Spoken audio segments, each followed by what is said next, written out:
नमस्कार, आप देख रहे हैं जोहार झारखंड। आपके साथ मैं हूं अली महतार। बुलेटिन की शुरुआत बड़ी खबर से करेंगे। खूंटी से बड़ी खबर है, जहां पर सुरक्षा बलों और नक्सलियों में मुठभेड़ हुई है। मुठभेड़ में एक नक्सली के मारे जाने की खबर है। 10 लाख के इनामी शनिचर सुरेन के मारे जाने की आशंका जताई जा रही है। नक्सली के शव की पहचान में फिलहाल पुलिस जुटी हुई है। खूंटी के गुदड़ी थाना क्षेत्र में यह मुठभेड़ हुई है, जिसमें 10 लाख के इनामी नक्सली के मारे जाने की खबर है।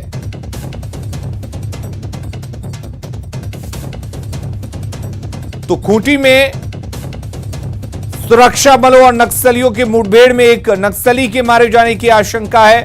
हमारे साथ ओम प्रकाश जुड़े हुए हैं। ओम प्रकाश, 10 लाख के इनामी शनिचर सुरेन के मारे जाने की खबर आ रही है मुठभेड़ में, क्या कुछ जानकारी है? जी, अब तक जो अलिम बता दें कि कल शाम से देर रात से ही लगातार जो रनिया थाना क्षेत्र और गुदड़ी थाना क्षेत्र का इलाका है, उसमें पुलिस लगातार सर्च अभियान चला रही थी। उसी बीच फायरिंग भी हुई थी और उसी मुठभेड़ में एक जो नक्सली है वो मारा गया, जिसकी पहचान हालांकि अभी तक आधिकारिक पुष्टि नहीं की गई है कि वो 10 लाख का इनामी शनिचर सुरीन ही है या फिर कोई और। हालांकि ये जरूर आशंका सूत्रों से मिली जो जानकारी है उसके अनुसार है कि वो शनिचर सुरीन ही है, जो कि पुलिस इनकाउंटर में मारा गया।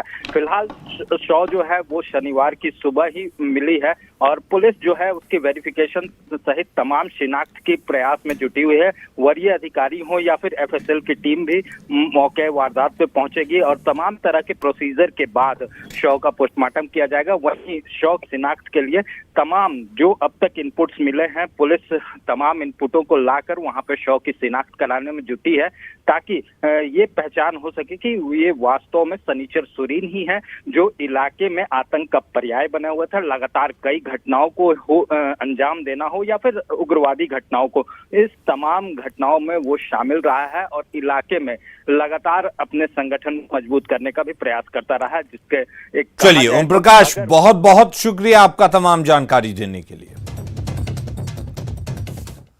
खूंटी में तोरपार प्रखंड के रायस मेला गांव में प्रधानमंत्री आवास योजना के अंतर्गत बने मकानों को चर्च में तब्दील किया जा रहा है। इससे लोग अपने कई सालों के आशियाने को छोड़ने पर मजबूर हैं।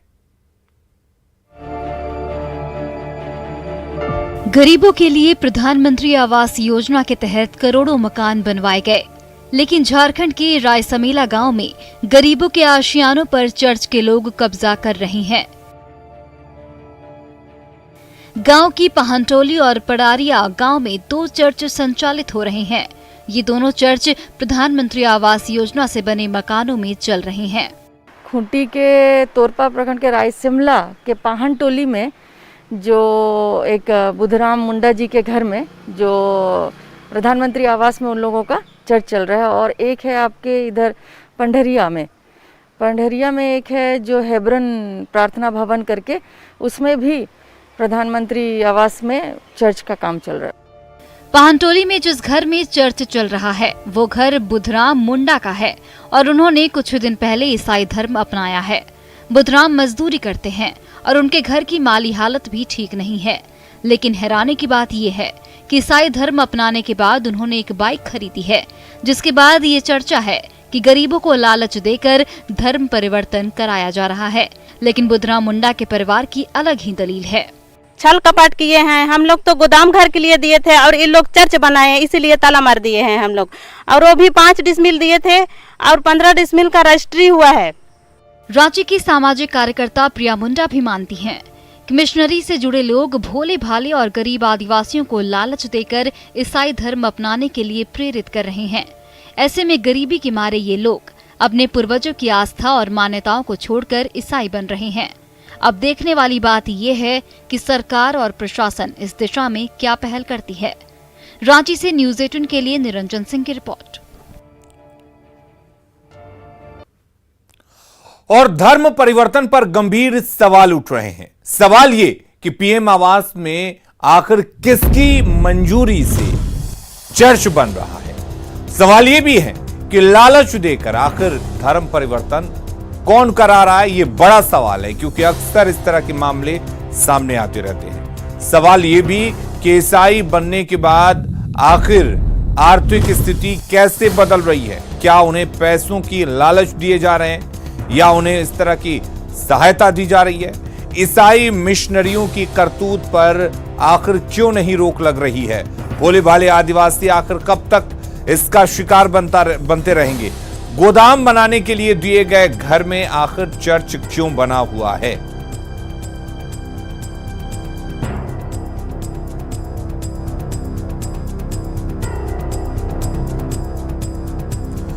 तो भोले भाले आदिवासियों को शिकार बनाया जा रहा है, लालच दिया जा रहा है। प्रधानमंत्री आवास के तहत बनाए गए घरों में मिशनरीज चलाई जा रही हैं। आर्थिक स्थिति बदलने का लालच दिया जा रहा है। हमारे साथ निरंजन जुड़े हुए हैं। निरंजन, सवाल यही है कि मिशनरीज की करतूत अक्सर सामने आती है। मिशनरीज अक्सर भोले भाले आदिवासियों को लालच देकर, आर्थिक स्थिति बदलने का हवाला देकर धर्म परिवर्तन कराते हैं।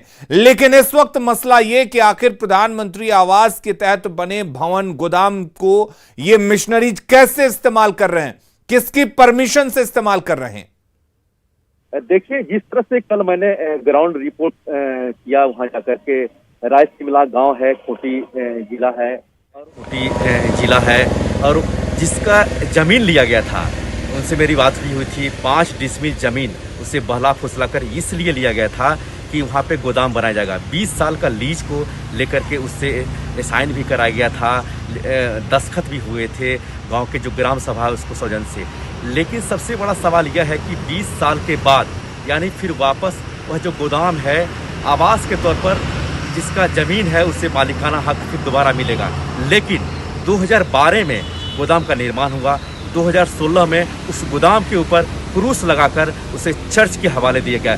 सवाल यह है कि किसी निजी ज़मीन को 5 डिसमिल ज़मीन तो लिया ही गया है और बरगला कर बहला फुसला कर 15 डिसमिल भी ज़मीन लिखा गया है। दूसरी ओर उसी गांव में मैं कुछ ही दूरी पर गया तो देखा कि प्रधानमंत्री आवास योजना के तहत वहां एक घर में चर्च चल रहा है। मैं जब उस मकान मालिक से बात किया तो साफ तौर पर उन्होंने कैमरे के सामने यह कहा कि हाँ, संडे को दिन यानी रविवार के दिन जो प्रार्थना सभाएं होती है, यहाँ पे 15 लोग आते हैं और प्रार्थना करती हैं। यह प्रधानमंत्री आवास योजना के तहत मेरा घर का निर्माण है। लेकिन फिलहाल अभी जब ये संज्ञान में आया, मीडिया में खबरें आने शुरू हुई तो उन्होंने साफ तौर पर इनकार किया कि अभी फिलहाल नहीं चल रहा है। लेकिन न्यूज 18 के कैमरे के सामने उन्होंने इस बात का साफ तौर पर स्वीकार किया कि मेरे आवास में संडे के दिन 15 लोग आते हैं और प्रार्थना करते हैं, चर्च की सभाएं होती है। जी, और दूसरी ओर मैं कुछ ही दूरी के बाद यानी लगभग 3-4 किलोमीटर की दूरी पर जब मैंने तहकीकात किया, खबर की तहकीकात किया तो जाकर के देखा कि सड़क पर एक बोर्ड लगे हुए हैं। बोर्ड के पीछे कुछ दूरी पर ही चर्च बना हुआ है, उसमें कुछ लोग आते हैं और संडे के दिन निरंजन, न्यूज 18 के कैमरे से मिशनरीज के करतूत छिप नहीं सके, लेकिन क्या मिशनरीज के इन करतूतों की जानकारी स्थानीय प्रशासन को है? देखिए, जिस तरह से पिछले 2-3 दिन पहले हुआ, क्या आपको मैं पूरी वाकया सुना रहा हूँ। वहाँ पे एक दुर्गा वाहिनी की प्रिया मुंडा है, उन्होंने जब जाकर के इस तरह के विरोध किया तो थाने में जाकर के 6 बजे शाम से लेकर के रात को 1 बजे थाने में बिठाए रखा।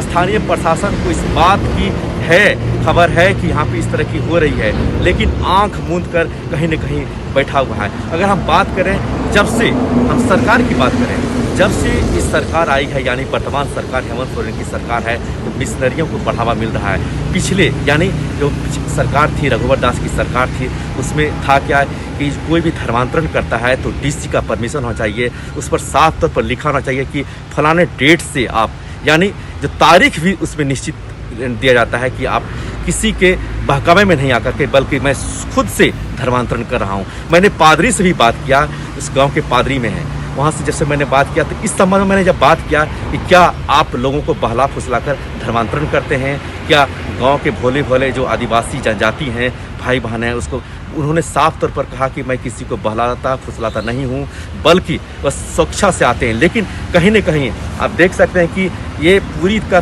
जो झारखंड का इलाका है, यानी खूंटी, लातेहार और सिमडेगा, यहाँ आप प्रत्येक गांव में अगर जाएंगे तो निश्चित तौर पर 2 या 3 चर्च जरूर मिलेंगे। कहीं न कहीं पूरे गांव में, मैं जब रायसिमला गांव में गया था तो वहाँ 18 लोग पिछले 4 साल के दौरान, यानी 18 लोग जो आदिवासी हैं, मुंडा जनजाति से आते हैं, वह धर्मांतरण के यानी वो क्रिश्चियन बने हैं। पूरा अगर देखा जाए तो कहीं न कहीं जो खूंटी का इलाका है, मैं जिस जगह खड़ा हूँ यह खूंटी है, खूंटी जिला है, और मेरे पीछे आप देख सकते हैं किस तरह से जंगल है। यहाँ एक तरह से कहें तो नक्सलियों का गढ़ भी है। यहाँ के भोले भाले ग्रामीण को, आदिवासियों को बहला फुसला कर कुछ पैसे दे करके, सबसे बड़ी बात यह है कि जिस ग्रामीण के आवास पर चर्च चल रहा था, जिसके प्रधानमंत्री आवास योजना के तहत घर बना हुआ है, उसे लॉकडाउन में एक बाइक भी दिया गया है और कुछ पैसे भी दिए गए हैं। और मैंने ये भी खबर दिखाया कि क्या आपके पास ये बाइक कहाँ से आया, और आप घर जो बनाए हैं प्रधानमंत्री आवास योजना से बना ही है, लेकिन आप इस अपने आवास पर और प्रधानमंत्री आवास योजना के तहत चर्च कैसे चला रहे हैं। इस बात से उन्होंने बोलने से इनकार किया। बोले कि हमारी जो सहमति है, जो ग्राम सभा की सहमति है, प्रधान की सहमति है, उसको लेकर के हम यहाँ चर्च चला रहे हैं। लेकिन जब ये मीडिया, ये न्यूज़ 18 की खबरों में आना शुरू हुआ तो इस बात से साफ इनकार किया कि फिलहाल चलिए निरंजन, यानी कि भोले भाले आदिवासियों को बहलाया जा रहा है, फुसलाया जा रहा है और उन्हें लालच देकर धर्मांतरण कराया जा रहा है। इसलिए मिशनरीज के करतूतों को समझना होगा और प्रशासन को नजर बनाए रखना होगा कि इस तरह के आवास पर चर्च ना चलाए जाएं और भोले भाले आदिवासियों को ये मिशनरीज गुमराह ना कर सकें। गरीबों के स्वास्थ्य की लाइफलाइन कहे जाने वाली आयुष्मान योजना निजी अस्पतालों के लिए मुनाफे का कारोबार बनती जा रही है। इसे लेकर रांची में लाभुकों ने आयुष्मान योजना के तहत इलाज करने वाले निजी अस्पतालों पर गंभीर आरोप लगाए हैं।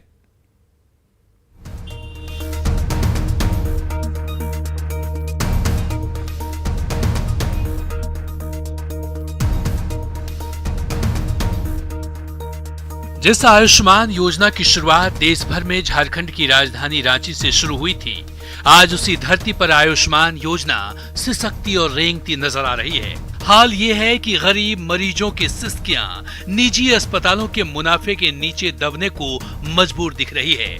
रांची के इटकी के रहने वाले दिनेश और नकुल की मां का इलाज आयुष्मान के तहत ही नवंबर 2019 में रांची के पिस्का मोड़ स्थित सिटी ट्रस्ट अस्पताल में हुआ था।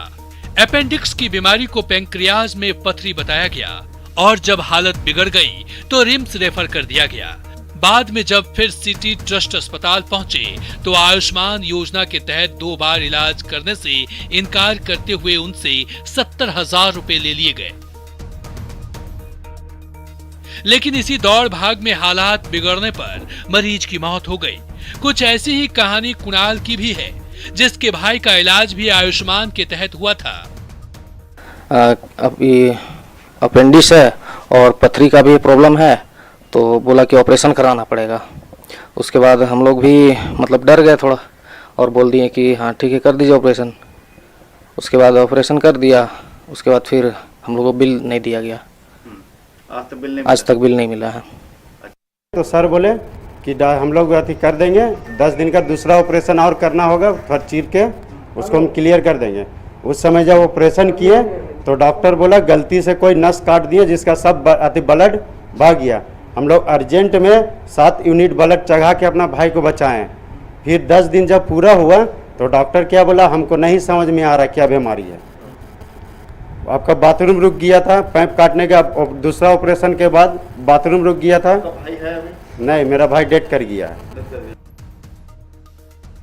परिजनों के इस आरोप पर जब हमने सिटी ट्रस्ट अस्पताल के कर्मियों और डॉक्टरों से बात करने की कोशिश की तो कई मामले खुलकर सामने आए, लेकिन अस्पताल के चिकित्सक डॉक्टर MN सिंह कैमरे को देखते ही अपने चैम्बर से बाहर निकलते नजर आए।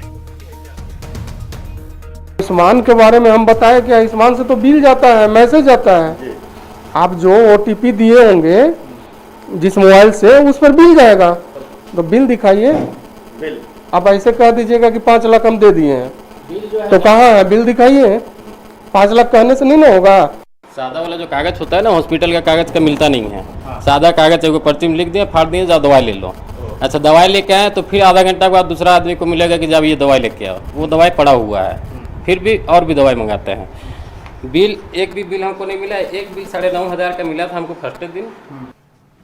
हमारी बात सर, ये जो इसका जो सवाल है सर, सवाल का जवाब देने के लिए इसका सवाल है जो आप कर रहे हैं। योजना जो है से आयुष्मान भारत को लेकर हमने झारखंड हाई कोर्ट में एक जनहित याचिका दायर की है हॉस्पिटल को इम पैनल और डी इम पैनल के नाम पे, उस पर निगरानी किया जाए और उसमें बहुत बड़ा भ्रष्टाचार है। हालांकि बाद में निजी अस्पताल और निजी इंश्योरेंस कंपनी जो है आपस में मैनेज करके फिर वापस आयुष्मान से अटैच हो जाते हैं और इसका पूरा नुकसान जो है गरीब मरीजों को उठाना पड़ रहा है। संजय कुमार सिन्हा, न्यूज़ 18 रांची। गिरिडीह के गांवा थाना क्षेत्र के नगवा स्थित मां टेलीकॉम का ताला तोड़कर चोरी की घटना हुई थी। पुलिस ने सीसीटीवी में कैद चोर का सुराग लगाया, जिसके बाद चोरी किए गए सामानों के साथ आरोपी को गिरफ्तार कर जेल भेज दिया गया। सीसीटीवी कैमरा होने की वजह से चोरी की वारदात और चोर की तस्वीर कैमरे में कैद हो गई थी। चोर के घर से 8 मोबाइल फोन, मोबाइल उपकरण के साथ ही 5,300 रुपये भी बरामद किए गए। अगले दिन सीसीटीवी फुटेज के आधार पर एक संदिग्ध व्यक्ति को उठाया था, जिसके घर से हम लोग छापेमारी करके 7 मोबाइल, 53 नगद और कुछ अन्य मोबाइल बरामद किया है। इसके संबंध में एक की गिरफ्तारी हुई है, जिसका नाम कुलदीप यादव है, बाप का नाम राजेंद्र प्रसाद यादव है, जिसे गिरफ्तार कर जेल भेजा गया है। जामताड़ा के केराबनी जंगल में छापेमारी कर 4 शातिर साइबर अपराधियों को गिरफ्तार किया गया। जामताड़ा साइबर पुलिस और फतेहपुर थाना पुलिस ने संयुक्त रूप से कार्रवाई की। पुलिस को सूचना मिली थी कि केराबनी जंगल में कुछ साइबर अपराधी फर्जी बैंक अधिकारी बनकर साइबर ठगी करने के बाद पैसों का बंटवारा कर रहे हैं। अपराधियों के पास से 4 mobile set, 12 SIM card, 1 ATM card और 2 लाख रुपए नकद बरामद किए गए हैं। तो उसी के आलोक में जो है साइबर थाना और फतेहपुर थाना के सहयोग से छापामारी की गई, जिसमें 2,20,000 रुपया cash, 4 mobile set, 12 mobile SIM और 1 एटीएम कार्ड, ये भी फर्जी है, ये बरामद। साहिबगंज के तालझारी थाना क्षेत्र के महाराजपुर स्थित मोतीनाथ धाम गुफा के पास अब पत्थर माफियाओं की नजर पड़ने लगी है। यहां पहाड़ के बीच झरना से पानी गिरता है, जो पिकनिक स्पॉट भी है, लेकिन इस झरने के पास ही पत्थर माफिया विस्फोट करने में लगे हुए हैं। हालांकि इसको लेकर प्रशासन चौकन्ना है। एसडीएम ने कहा कि जल्द ही टीम गठित कर पत्थर माफियाओं के खिलाफ कार्रवाई होगी।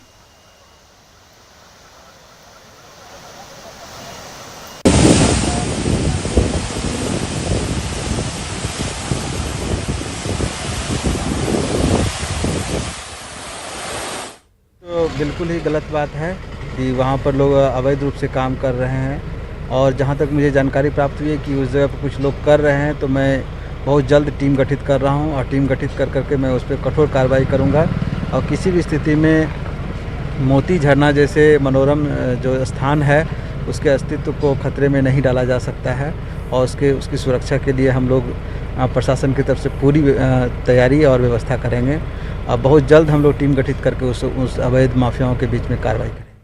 रामगढ़ जिले में एक माह के अंदर 2 शख्स की हत्या हुई। इसमें कातिल कोई और नहीं बल्कि दोनों की पत्नी ही निकली। प्रेमी और पैसे की चाहत में दोनों महिलाओं ने भरोसे और रिश्तों का कत्ल कर दिया। पुलिस ने दोनों हत्याकांड का खुलासा कर दिया है। दोनों आरोपी महिला और उसके प्रेमियों को गिरफ्तार कर लिया गया है। पहली घटना 3 जून को रेल कर्मी रविंद्र सिंह की पतरातू डीजल शेड में हत्या हुई थी। रविंद्र की हत्या पत्नी ने ही 3 लाख सुपारी देकर कराई थी। पुलिस ने आरोपी पत्नी मीरा देवी और उसके प्रेमी संदीप को गिरफ्तार किया। वहीं दूसरी घटना सेंट्रल सौदा निवासी हसक राम के साथ हुई। हसत की पत्नी ने अनीता देवी इन 11 जुलाई को प्रेमी के साथ मिलकर पति की हत्या कर शव को रामगढ़ के डोबागढ़ जंगल में फिकवा दिया था, लेकिन पुलिस ने चारों को गिरफ्तार कर लिया। जो एक आरोपी पकड़ाए हैं उनके द्वारा जो बताया गया है, इसमें 2-3 बिंदु आ रही है। एक जो आप जैसा बता रहे हैं पैसे का भी लेन देन का मामला है, और पत्नी जो साजिश की थी मारने में उसमें पैसे की भी बात कही गई है कि अगर मर्डर हो जाएगा तो कुछ पैसा भी देंगे। और इसके अलावा प्रेम प्रसंग के और भी कुछ ऐसे तथ्य हैं जो इशारा करते हैं तो इसमें जो SIT है एक पूर्ण रूप से इसकी जांच कर रही है और जब हर एक बिंदुओं पर जांच करके स्पष्ट रूप से जो कुछ भी सामने आएगा उसको। और अब देख लेते हैं झारखंड 2020।